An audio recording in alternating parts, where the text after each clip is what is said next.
At age 7 when he started, he was over at the Altoona Junior Wrestling Program and wouldn't even get on the mat, and he would cry, and my uncle was there, prodding him on, and he finally decided to get on the mat, and he made it through the first practice.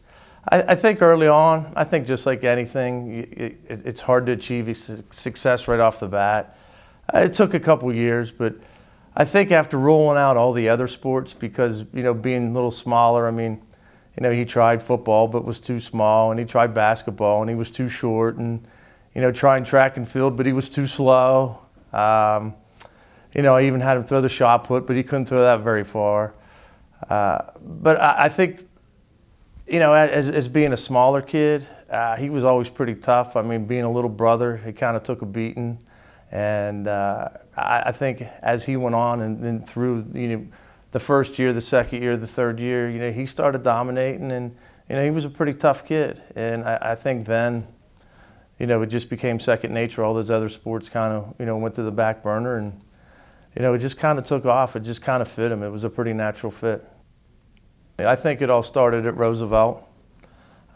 He didn't lose a match at Roosevelt under the direction of Ralph Bennett. Then he went to Altoona High, and there with winning 2 district titles and 2 regional titles and placing twice with Marty Rusnak.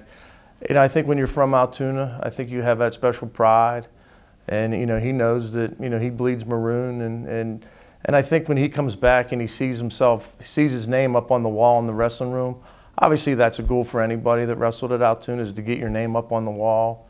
And yeah, I think that was always special for him. I've seen some of the best sports moments by watching my brother.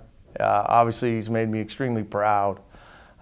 From different trips to Hershey for states, to freestyle states at Clarion, to the national championships in Minneapolis, and a couple of the Olympic trials, just to go out there and just watch your little brother and knowing that your little had a part there was extremely special. I think it was his inner drive. I remember the days where, we would go work out, and, we would have different things to do, but, he would always have his own little special workout that he would come home and do, and he would play Rocky music upstairs, and, he would be on his pull-up bar, and, he'd be doing push-ups and sit-ups.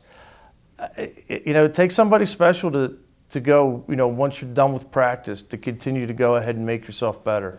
When you're alone, I think that says volumes for him. At this time, I'm so proud to introduce my little brother, a 2014 Blair County Sports Hall of Fame inductee, Mr. Jason Kutz.